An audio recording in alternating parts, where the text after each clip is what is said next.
One of the best pickup lines a guy ever used on me was, "I have a lot of stamina." That was it. I was his. Take me now. How to last longer in bed and cure premature ejaculation forever. Why is stamina important? There's an old Taoist expression which states, sexually speaking, that men are like fire. They are quick to ignite and quick to extinguish, and women are like water. They're slow to boil, but they keep on boiling. So in order for both sexes to be satisfied, they have to meet somewhere in between. Women learn how to keep themselves at a steady simmer of arousal, and men learn how to build their stamina so that they can go the distance with their woman. So before I tell you how to build stamina, I'm going to tell you why you need to build stamina as a man. What's in it for you?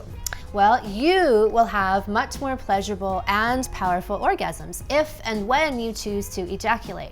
Your orgasms will be more intense and rejuvenating. They will give you energy, especially if you follow the methods I show you. Eventually, you can even learn to master full body orgasms and learn how to separate orgasm from ejaculation. More on this later. Your woman will have more powerful and pleasurable orgasms. The deeper internal vaginal orgasms, like the G-spot and cervical orgasms, require sustained penetration. So they can take anywhere from 15 to 45 minutes for a woman to fully get there.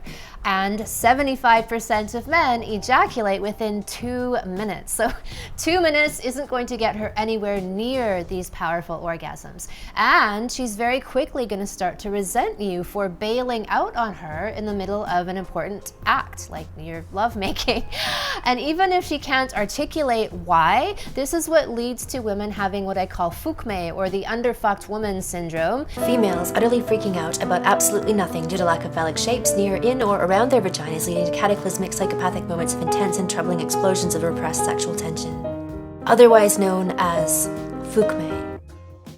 She'll start to get naggy and angry and resentful and bitter. She'll find reasons not to have sex with you, like she needs to do the laundry, or she's tired, or she needs another root canal. So look, contrary to popular bullshit, all women are multi-orgasmic, and for them to be well fucked, they need to have orgasms regularly, and they need to have a lot of them, especially these deeper internal vaginal orgasms. If they're only having paltry little clitoral orgasms, or nothing at all, they're going to be chronically underfucked. So you can learn about all the different types of orgasms that a woman can have, from cervical to nipple to throat orgasms, in my Orgasmopedia playlist, which is here on YouTube. You'll enter into the legendary SUPERCOCK Hall of Fame. Yes, you will enter the legions of men who are known the world over for their sexual prowess, as evidenced by the happy and well-fucked women that they have on their arms. So this is the domain of cocks that can fuck all night, have multiple orgasms. They can have 10 orgasms in a row without ejaculating, full body orgasms. They can bring a woman to G-spot, cervical orgasms, and even squirting orgasms. And all of this can be done through you having more stamina.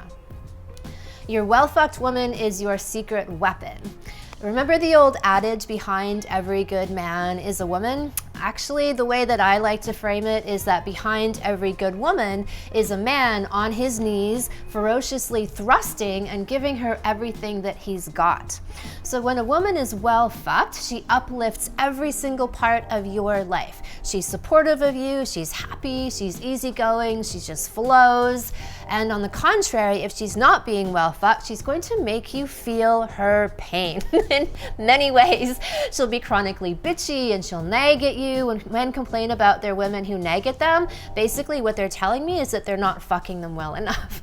She'll undercut you in any way that she can, in only the special way that an underfucked woman can. So if you want to learn more about fukme, or underfucked woman syndrome, check out this video on the epidemic of sexually unfulfilled women. So to build stamina, first of all, here's what not to do. When you think that you're about to come, don't think about football or something else that turns you off. I know this is a very old cliche way of thinking about not coming. Don't do that. I mean, it really doesn't work, and it takes you out of the moment, and it's not a long-term solution. So don't try not to come. Don't try to tighten your body or think hard about not coming or even stress about it. In fact, I want you to do the opposite. Don't try not to come at all.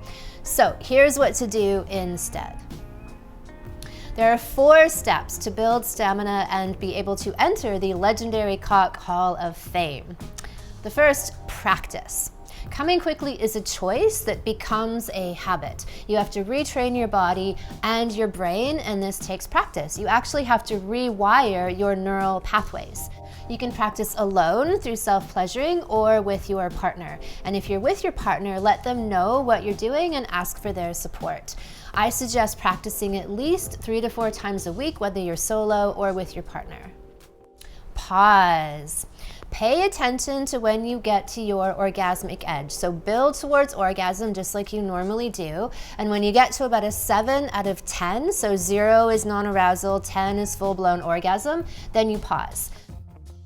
The 7 out of 10 zone is where you're close to the edge, but you're not in danger of toppling over it. So you can see orgasm in the distance, but you aren't quite there yet. So at this point, you want to stop moving, thrusting, stroking, just pause and be still.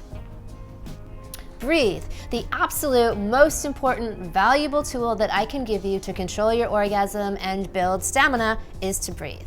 Most people, especially men people, hold their breath or they breathe very shallow as they approach orgasm. So this is exactly the opposite of what you need to do.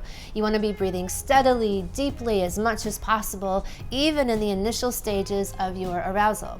And the most important time to be breathing deeply is at the edge, that 7 out of 10 zone. So you pause and you breathe. Take 3 long, steady, deep breaths and aim for a 4-count inhale and a 4-count exhale. When you've subsided to a 6 or a 5, then you can resume thrusting, stroking, and do this for at least 3 rounds. So you get close to your edge and then you stop and you breathe. As you practice, you'll find that your edge gets higher and higher. So if you started at a 7 was your arbitrary edge, then you can get to a 7.5 and then you can get to an 8. Did you know that it's possible to hover at your edge for hours? And I mean literally hours. You can get higher and higher and higher.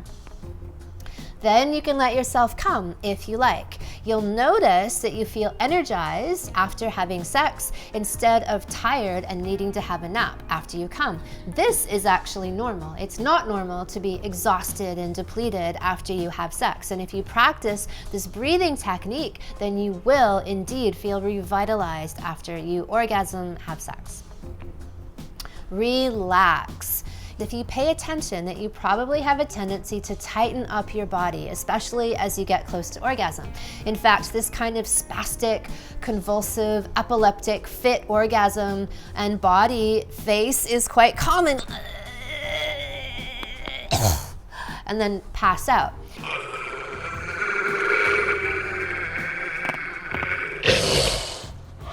Instead, I want you to loosen and relax and open. Let go of the tension in your legs and your buttocks. This is where most guys tend to really clench up, and just release it.